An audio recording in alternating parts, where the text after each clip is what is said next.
जल्दी से आप कॉपी उठा लो। जो भी बच्चे थे लाइव क्लास के अंदर, जो पहले वाली क्लास आपने ली है, वो क्वेश्चन आपने लिख लिए होंगे अच्छी तरह से बेटा, मैंने आपको समझा दिए थे। अब जो इस वाली क्लास में आपको क्वेश्चन बताने वाला हूं वो भी वेरी वेरी इंपॉर्टेंट क्वेश्चन है। उनमें से भी कोई एक प्रश्न आएगा। मैं आपको 3-3 प्रश्नों का सेट बता रहा हूं, जिन 3 प्रश्न के सेट में से कौन से एक प्रश्न आपके एग्जाम के अंदर पूछा जाएगा।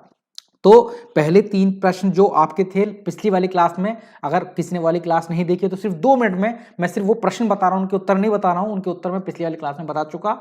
इस वाली क्लास में मैं सिर्फ बता रहा हूं जो 3 प्रश्न है पेपर के अंदर, इनमें से एक प्रश्न पेपर में पूछा जाएगा 101%। वो 3 प्रश्न कौन कौन से थे कि चेक के अनादरण से आपका क्या तात्पर्य है, इसके कारण की व्याख्या करें। एक ये प्रश्न बेटा मैंने आपको बताया था इससे पिछली वाली क्लास में।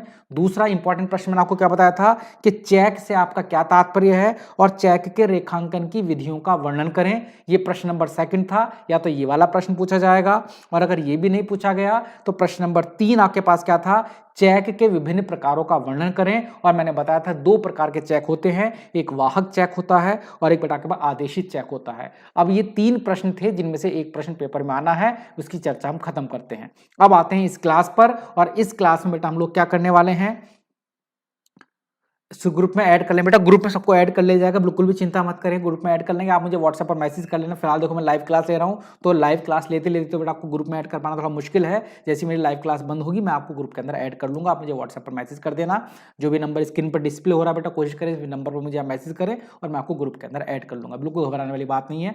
और जैसे ही परसों कंप्लीट होता है और मैं ये मानकर चलूंगा कि आपके बहुत पेपर अच्छे हो जाएंगे और आप पास भी हो जाओगे, उसके तुरंत बाद बेटा हमारे पास कोशिश करेंगे मार्च कि मिड से या अप्रैल के स्टार्टिंग से आपकी 11th की लाइव क्लास स्टार्ट कर दें। 11th की लाइव क्लास आपकी वैसे जैसी हैं वैसे ही चलती रहेंगी। आप, मैं तो मान रहा हूं कि आप पास हो जाओगे और आपको ये मानना होगा भैया आप पास हो जाओगे। चलिएगा अब आगे बढ़ते हैं भैया इंपॉर्टेंट प्रश्न के ऊपर, कैटेगरी नंबर 2।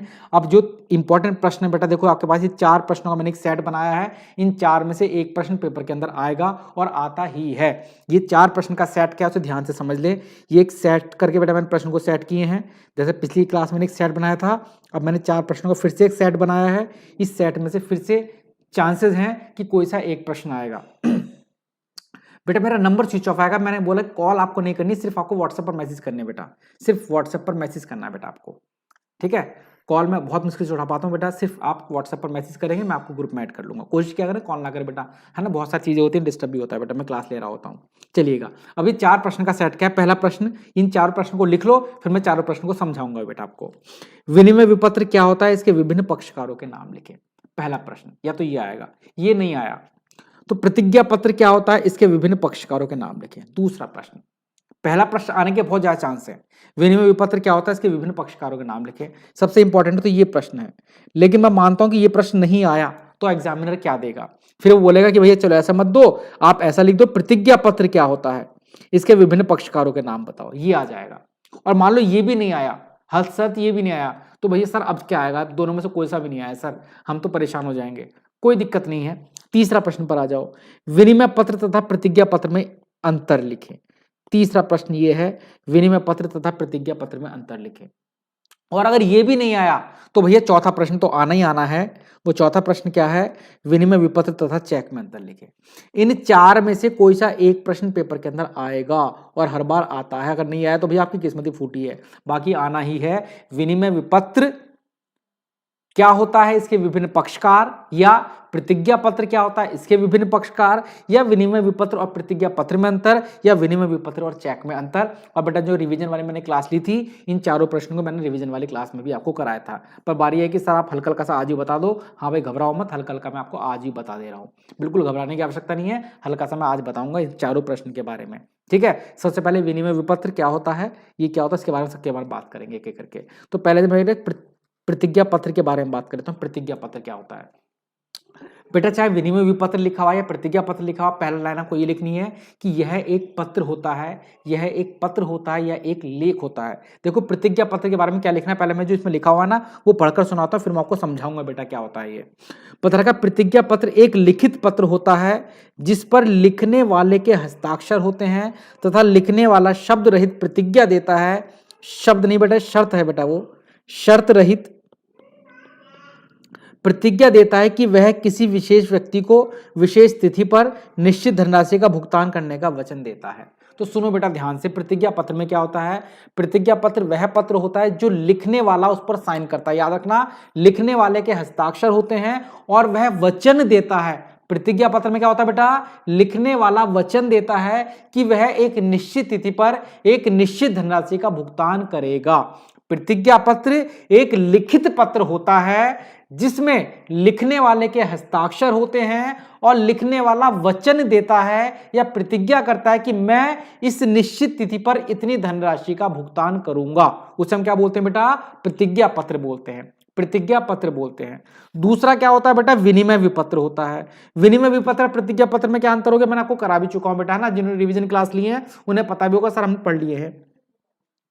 विनिमय विपत्र क्या होता है बेटा? विनिमय विपत्र भी एक शर्त रहित लिखित पत्र होता है बेटा। इसमें आप लिखोगे कि विनिमय विपत्र भी एक शर्त रहित लिखित आज्ञा पत्र। बस में अंतर क्या हुआ? विनिमय विपत्र एक आज्ञा होता है, एक आदेश होता है बेटा इसके अंदर। यानी कि विनिमय विपत्र में जो व्यक्ति लिखता है वह दूसरे व्यक्ति को आदेश देता है कि वह व्यक्ति मुझे इस तिथि पर इतने रुपए का भुगतान करेगा, और जिस व्यक्ति पर विनिमय विपत्र लिखा जाता है वह व्यक्ति उस विनिमय विपत्र को स्वीकार करता है। विनिमय विपत्र में आदेश दिया जाता है कि तुम मुझे भुगतान करोगे। प्रतिज्ञा पत्र में प्रतिज्ञा ली जाती है कि मैं तुम्हें भुगतान करूंगा। विनिमय विपत्र में आदेश दिया है कि तुम मुझे भुगतान करोगे। विनिमय विपत्र में क्या ली गई बेटा? विनिमय विपत्र में आदेश दिया गया है, जबकि प्रतिज्ञा पत्र में प्रतिज्ञा ली गई है, वचन दिया गया है कि मैं तुम्हें भुगतान करूंगा, मैं तुम्हें भुगतान करूंगा। इन दोनों में बेटा ये तो होता है भैया अंतर। एक प्रश्न आता है ना, मैंने आपको देखो दोनों के बारे में हल्का हल्का आपको बता दिया कि विनिमय विपत्र क्या होता है और प्रतिज्ञा पत्र क्या होता है। उसके बाद एक बारी आती है बेटा किस चीज की? बारी आती है एक शब्द बड़ा जो वेरी वेरी इंपॉर्टेंट है एग्जाम के हिसाब से। अनुग्रह दिवस किसे कहते हैं और ये कितने दिन का होता है? सबको पता है बेटा अनुग्रह दिवस का मतलब क्या होता है बच्चों? अनुग्रह दिवस का मतलब होता है जब किसी भी विनिमय विपत्र का भुगतान किया जाता है तो भुगतान में 3 दिन एक्स्ट्रा दिए जाते हैं। 3 दिन एक्स्ट्रा दिए जाते हैं कि हमें भैया जब भी भुगतान किया जाएगा उस भुगतान के साथ 3 दिन एक्स्ट्रा दिए जाएंगे। उन एक्स्ट्रा 3 दिनों को, उन जो एक्स्ट्रा दिवस दिए गए हैं उन दिवसों को क्या बोलते हैं? अनुग्रह दिवस बोलते हैं। और ये कितने दिन के होते हैं? 3 दिन के होते हैं, पर कुछ विशेष परिस्थिति में यह 2 दिन के हो जाते हैं और कभी कभी यह 4 दिन का हो जाता है। लेकिन नॉर्मली विनिमय विपत्र के अंदर जो अनुग्रह दिवस होता है वो कितने दिनों का होता है? 3 दिनों का होता है। कितने दिनों का होता है? 3 दिनों का होता है। याद रखना बेटा पहली चीज। दूसरी चीज बेटा बारी आती है प्रतिज्ञा पत्र में कितने पक्षकार होते हैं या विनिमय विपत्र में कितने पक्षकार होते हैं। चाहे प्रतिज्ञा पत्र हो चाहे विनिमय विपत्र हो बेटा, इनमें 3 पक्षकार हो सकते हैं। सॉरी बेटा, विनिमय विपत्र में कितने पक्षकार होते हैं? सॉरी बच्चे, विनिमय विपत्र में पूछा जाएगा कि कितने पक्षकार होते हैं? 3 पक्षकार होते हैं विनिमय विपत्र में। एक लेखक होता है, एक स्वीकारकर्ता होता है और एक प्राप्तकर्ता होता है। विनिमय विपत्र के पक्षकार कितने होते हैं? पेपर में कई बार पूछा गया है। विनिमय विपत्र के 3 पक्षकार होते हैं। विनिमय विपत्र में 3 पक्षकार होते हैं। एक लेखक विनिमय विपत्र को लिखने वाला, एक स्वीकार करने वाला और एक जिसे भुगतान मिलेगा वो लेखक भी हो सकता है या कोई और व्यक्ति हो सकता है। तो नॉर्मली 3 इसके अंदर वो होते हैं बेटा। ये 3 प्रश्न हैं, इन्हें बहुत इंपॉर्टेंट प्रश्न है, इन्हें पेपर के हिसाब से बेटा पढ़ लेना। कौन कौन से प्रश्न पढ़ने बेटा आपको पेपर के हिसाब से? विनिमय विपत्र क्या होता है, इसके विभिन्न पक्षकार। प्रतिज्ञा पत्र क्या होता है, इसके विभिन्न पक्षकार। बाकी रिवीजन वाली क्लास में बेटा अगर आपके पास नहीं है तो रिवीजन वाली क्लास भी बेटा मैंने ले रखी है। ये तीनों प्रश्न बेटा मैंने रिवीजन बहुत अच्छी तरह से आपको करा दिए हैं, इसलिए बेटा मैंने इस वाली क्लास में नहीं करा रहा हूं बेटा, है ना, क्योंकि बहुत अच्छे से मैंने करा दिए। जिनके पास वो प्रश्न नहीं है वो मुझे व्हाट्सएप पर मैसेज कर देना बेटा, मैं उसकी क्लास आपके पास तुरंत भेज दूंगा जैसी मेरी क्लासें बंद होती है। लेकिन ये इंपॉर्टेंट प्रश्न कॉपी के अंदर लिख लो। इन 3 में से एक प्रश्न आना है। अगर ये नहीं आया तो अनुग्रह दिवस क्या होता है, कितने दिनों का होता है, ये प्रश्न बड़ा इंपॉर्टेंट है। और एक प्रश्न तो पेपर पर लिख ही लो। मैं इसे आज समझा नहीं रहा हूं बेटा, मैं इसे कल समझाऊंगा, लेकिन ये पेपर में आएगा प्रश्न। ये मैंने आपको 2 सेट बताया 4-4 प्रश्नों का, एक सेट ये समझ लो। अब देखो बेटा ये 4 प्रश्न हैं, इन 4 में से एक प्रश्न पेपर के अंदर आना, इन्हें कॉपी में लिख लो। इन 4 प्रश्न में से एक प्रश्न को कॉपी के अंदर लिख लो। और मैंने बोला कि जो भी बच्चे हमारे ग्रुप से जुड़ना चाहते हैं, आपको लाइव क्लास लेना चाहते हैं, चाहे अब तो खैर 10वां निकल ही चुका है, 11वीं में 12वीं में आगे चलकर, तो जो गुरु आपको बेटा स्क्रीन पर नंबर आ रहा है उस नंबर पर मुझे मैसेज कर देना। कॉल मत करना, कॉल नहीं लगेगी बेटा, स्विच ऑफ आएगा। आप मुझे मैसेज कर देना, मैं आपको ग्रुप के अंदर ऐड कर लूंगा। चलिएगा, अब अगला सेट क्या है पेपर के इंपॉर्टेंट क्वेश्चनों का। अगला इंपॉर्टेंट क्वेश्चन का सेट क्या है, वेरी वेरी वेरी इंपॉर्टेंट प्रश्न, खड़ी फाइल प्रणाली तथा लेटी फाइल प्रणाली में अंतर बताओ।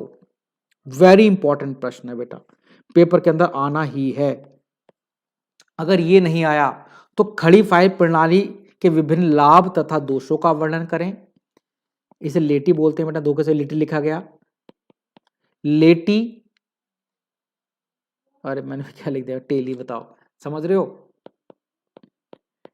लेटी फाइल प्रणाली के विभिन्न लाभ तथा दोषों का वर्णन करें, दूसरा प्रश्न हो गया। तीसरा, नस्तीकरण से आपका क्या तात्पर्य है, नस्तीकरण के विभिन्न लाभों का वर्णन करें।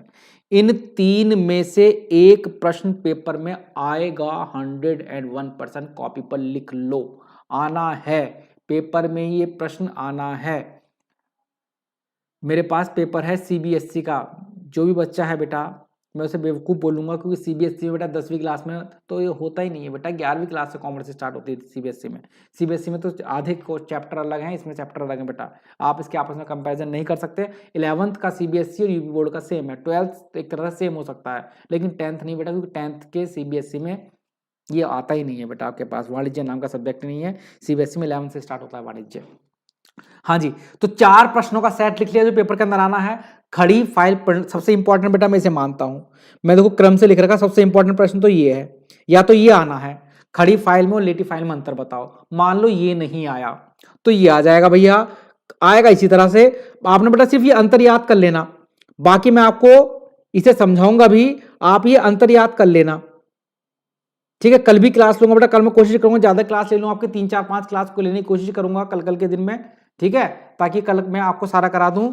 खड़ी फाइल प्रणाली और लेटी फाइल प्रणाली में अंतर, या खड़ी फाइल प्रणाली के विभिन्न लाभ और दोष, या लेटी फाइल प्रणाली के विभिन्न लाभ और दोष। अगर ये तीनों में से नहीं आया तो चौथा प्रश्न तो पेपर के अंदर आएगा। वो प्रश्न क्या है, नस्तीकरण से आपका क्या तात्पर्य है, नस्तीकरण के विभिन्न लाभों का विस्तार पूर्वक वर्णन करें। ये प्रश्न पेपर के अंदर आना है, ये प्रश्न पेपर के अंदर आना है।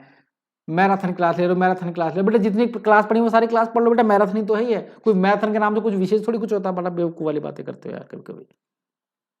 समझ रहे बेटा बात को, इन्हें आपको पढ़ना है। ये सारे आज रात के लिए इंपॉर्टेंट प्रश्न बेटा मैंने आपको बता दिए, कल मैं फिर से क्लास लूंगा, हो सकता है दिन में भी क्लास ले लूं।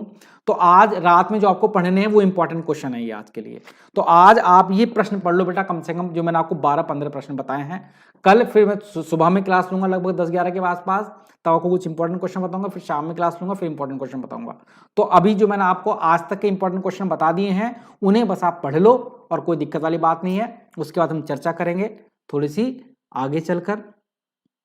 तब तक के लिए आप इतने प्रश्न तो पढ़ लो कम से कम, तब तक आप कम से कम बेटा इतने प्रश्न तो अनेबल,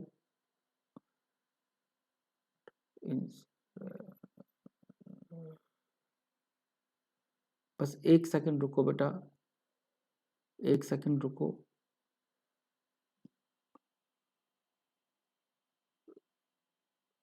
स्पर्मेटाइजेशन,